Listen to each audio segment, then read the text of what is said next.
대출 규제가 내년보다는 훨씬 더 완화되어 있어요. 6억 이하 아파트를 조금 검토 후에 좀 진입을 했으면 좋겠어요. 그런 아파트가 어디가 있느냐? 주담대 같은 경우는요, 지금 당장 주택 대출이 어렵죠. 근데 내년은 어떨까요? 내년은 총량 대출이 일시적으로 풀려요. 비록 5%, 4%, 5%로 가계부채 증가율 자체에 대한 총량 제한은 조금 줄어들지만은 1월 1일부터 리셋이 된단 말이에요. 대출을 할 수 있단 말이에요. 그런데 그 대출을 하지만요, 그때부터 DSR이 강화돼요. 그러면은 소득이 부족한 사람, 지금 이미 부채가 좀 많은 사람들은 여기에 적용을 받아서 대출을 일으킬 수가 없어요. 그러니까 자기 자본으로 뭔가 자산을 굴려야 되는 시기가 되는 거죠. 그러니까 올해도 힘들고 내년도 힘들어요.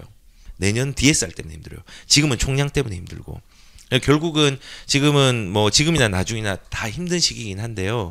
그래도 지금 가계부채 총량 제한에 예외적으로 뭐 진행될 수 있는 은행을 찾아보면 아직까지는 있어요.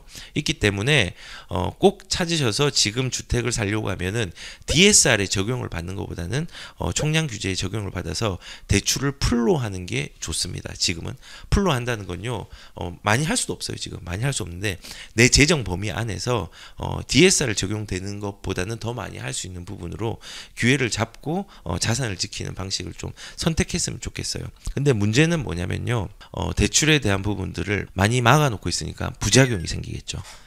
우리가 경험했잖아요. 2020년도에 전세에 대한 규제의 불안감 때문에 우리들이 전세를 빨리 맞추거나 전세 가격들을 미리 선반영해서 올리는 경우가 생겼죠. 이것도 마찬가지예요. 지금 이번 그 12월까지는 대출 규제가 일단은 내년보다는 훨씬 더 완화되어 있어요. 총량은 많이 없지만 대출을 할 수 있는 구멍은 좁지만 있다면은 대출을 할 수 있는 범위와 규모는 지금 12월까지가 훨씬 더 커요. 그렇기 때문에 지금 6억 미만짜리는 지금 DSR이 적용이 안 되잖아요. 올해 7월 1일부터 DSR이 6억 이상짜리는 적용이 되었어요. 그렇기 때문에 지금 6억이 넘어가면 DSR 규제가 적용이 되지만요, 6억이 안 나가면 적용이 안 돼요. 그러니까 어떤 현상이 일어났죠? 미래에 있는 수요까지도 지금까지 와가지고 나 큰일 났다, 빨리 집을 사야지 하는 어떤 현상들이 생긴 거예요. 그래서 6억 이하의 아파트의 거래 비중들이 뭐 절대적인 부분들이 줄어든 데서 30% 줄어들었기 때문에 뭐 정확한 수치라고 말하기는 좀 그렇지만요, 일단은 37.3%까지 과거에 비해서 그 비중들이 많이 늘어나고 있어요. 그래서 일단은 무주택자라면요, 자금이 부족한 분들이라면 수도권의 어떤 진보하는 지역의 물건 중에서 6억 이하 아파트를 조금 검토 후에 좀 진입을 했으면 좋겠어요. 뭐 그런 아파트가 어디가 있느냐, 뭐 제가 아파트를 구체적으로 얘기를 드릴 수는 없지만요, 일단은 그 필터링을 좀 했는데 지금 여기 보시면 제가 2억에서 6억 정도, 그 다음에 500세대로 필터링을 했죠. 여기 보시면은 일산 쪽, 그리고 일산 신도시에도 지금 이제 소형 평수 같은 경우는 아직까지 그런 물건들이 좀 남아 있고요. 그리고 요런 지역들, 일산 신도시에서 조금 벗어났지만요, 호재들이 많은 지역들이 있어요. 요런 데도 아직까지 6억 미만의 저가 주택들이 있어요. 너무 지방으로 가지 말고요, 경기도에서 우선 먼저 해결을 하는 게 제일 우선이고요. 두 번째가 이제 인천 쪽, 그리고 이제 물건으로 가면은 실거주인데 나 아무것도 할 수가 없어, 그러면 이제 빌라 쪽으로 가야 되겠죠. 하지만은 빌라가 뭐 실거주로 불가피하게 빌라 오피스텔을 가는 거는 어쩔 수는 없지만요, 투자 목적으로는 조금은 지양하는 게 좋겠죠. 예, 그래서 뭐 요런 지역들, 뭐 이제 일산 위쪽 지역들, 뭐 풍동 쪽들, 그리고 이 대곡역세권 주변이나 능곡 촉진지구가 있는 지역들의 이런 행신동이라든지 이제 화정역 주변들, 이런 데도 아직까지는 이제 6억 미만짜리들이 고양시 쪽에 조금 많이 산재 있어요. 고양시는 호재들이 좀 많고 지역의 여건들이 시간이 지날수록 좀 발전할 수 있는 부분이 있기 때문에 그 부분들은 제가 저번에 영상을 좀 찍어 놓은 게 몇 개가 있으니까 참고하시면 될 것 같고, 요런 지역들 아직까지 6억 미만짜리로 들어갈 수 있는 데가 있어요. 그리고 6억 미만으로 또 들어갈 수 있는 지역들이 여기 이런 군포 지역들, 군포에도 조금 6억 미만짜리들이 좀 남아 있어요. 뭐 이제 국민평형은 갈 수는 없겠지만은 그래도 이제 소형 평수 쪽으로 갈 수 있는 부분이 있고, 그 다음에 의왕에도 일부 조금 있고요. 소형 평수가 의왕도 호재가 참 많죠.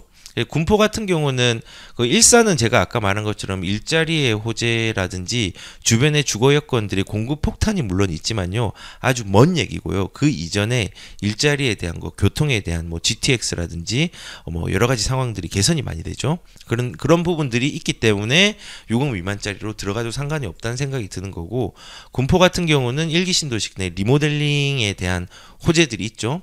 그리고 이런 금정역 같은 경우 GTX C 노선이 있기 때문에 이런 지역들도 아직까지 조금 남아 있어요. 그리고 이런 수원 지역들도 이제 60 미만짜리인데 진보할 수 있는 데가 있어요. 그러니까 수원은 이런 거예요. 지금 기본 인프라들이 잘 돼 있어요. 인구의 밀집도도 높고 그렇기 때문에 여기는 기본 인프라가 잘 되어 있고 물건의 변화가 있는 데를 좀 가는 것도 나쁘지 않아요. 그래서 보시면은 60 미만짜리들이 일부가 있고요. 수원은 특히 이제 대형 평수 같은 데를 주목해야 되는 데도 있어요. 비록 6억은 넘지만 6억대의 대형 평수들도 아직 좀 몇 개가 남아 있는 것 같아요.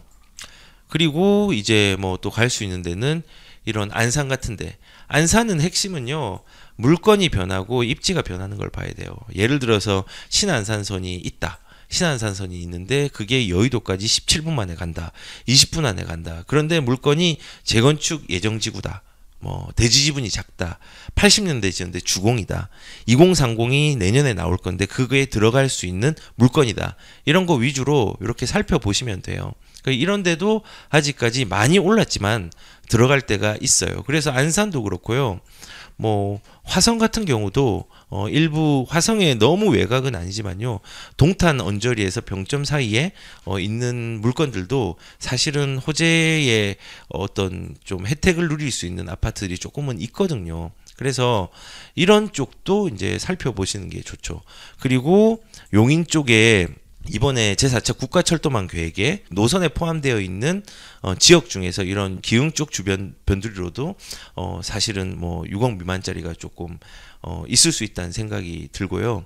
그리고 뭐 북쪽으로 가면은 이런 의정부 같은 경우도, 의정부도 호재가 있는 데가 있어요. 뭐 탑성역 주변의 7호선이라든지 아니면 이 회롱역하고 의정부 사이 쪽에 있는 여기 구축 아파트들. 근데 다만 여기는 조금 아쉬운 거는 GTX 노선이 진입을 하긴 하지만요, 이 지금 여기 의정부를 자체적으로 돌고 있는 이 노선 있죠. 여기 의정부 경천철. 얘는 큰 효과는 많이 없어요. 동네 한 바퀴 도는 거예요. 그래서 여기에 너무 집중하지 마시고 GTX 노선 중에서 그 주변에 있는 아파트들 중에서도 60 미만짜리가 있는데, 다만 여기는 기존 주택을 들어가려면 조금 아쉬운 부분이 있어요. 왜냐? 용적률이 다 높아요. 그래서 뭐 재건축이 되고 안 되고 여부를 떠나서 잠재성이 큰 데는 조금은 부족한 지역이네요. 그래도 의정부도 뭐 나쁘진 않다라는 생각이 들고, 탑석 같은 경우도 지금 아직 확정되진 않았지만은 이 4호선하고 탑선하고 이제 이 별내선 연장선이 쭉 연결이 될 거예요. 지금 별내선이 요 4호선 연장하고 연결이 돼서 이쪽으로 연결이 될 거고요. 요게 이제 지금 추진을 열심히 하고 있는 게 이 탑성역에 연결하려고 또 하고 있어요. 그래서 우선은 저는 개인적으로는 지금 뭐 아파트는 제가 얘기는 하진 않았죠. 얘기는 하진 않았지만요, 이렇게 60 미만짜리의 아파트들이 있어요.